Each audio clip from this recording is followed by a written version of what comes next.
This is Inside Indiana Business Radio on demand for Thursday, July 17th, 2025. I'm Gary Dick.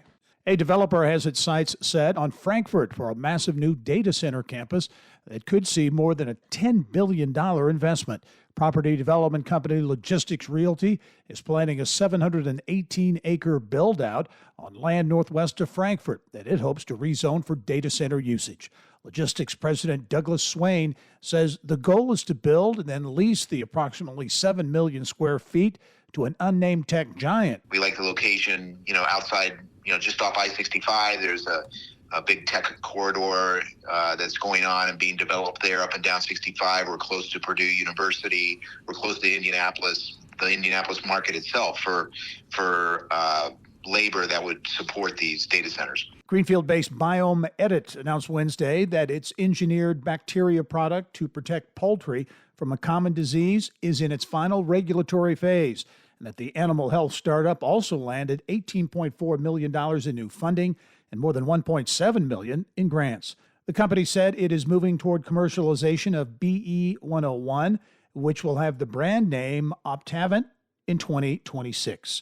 New York-based Nice Pack Products, a manufacturer of wet wipes with a large presence in central Indiana, is set to be acquired by Vivos Holdings, LLC, a consumer packaged goods company headquartered in St. Louis. Financial terms of the deal not being disclosed. Nice Pack operates a production facility in Mooresville with 330 employees, as well as a fulfillment center in Plainfield with about 100 workers. From the state's #1 source for Indiana business news, you're listening to Inside Indiana Business Radio. Indiana's economy is on the move, and every region has a role to play. Join IBJ Media and Inside Indiana Business for the Innovate Indiana series, presented by Indiana University and Old National Bank. We're traveling to 10 regions across the state to spotlight business growth, workforce development, innovation, and Indiana's tech hubs. Don't miss this front row look at Indiana's future and the growth opportunities in your region. Find out when we'll be in your area at ibj.com/innovate. Indiana students continue to make gains in math this spring, but statewide reading scores remain largely unchanged. That according to new iLearn assessment data. The results, presented at the State Board of Education's monthly meeting in Indianapolis on Wednesday, show that 42.1% of students in grades 3 through 8 scored at or above proficiency in math on the 2025 iLearn exam. That's up more than 5 percentage points since 2021.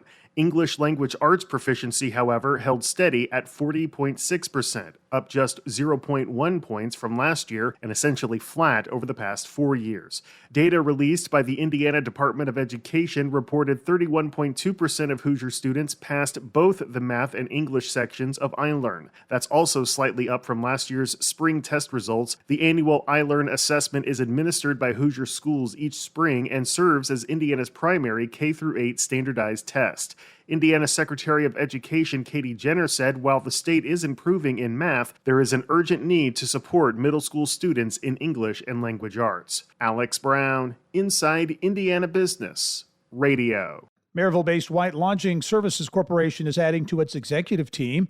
The Hospitality Development and Management Company has announced Noah Hoppe as its new Chief Financial Officer and Jared Garner as Chief Legal Officer.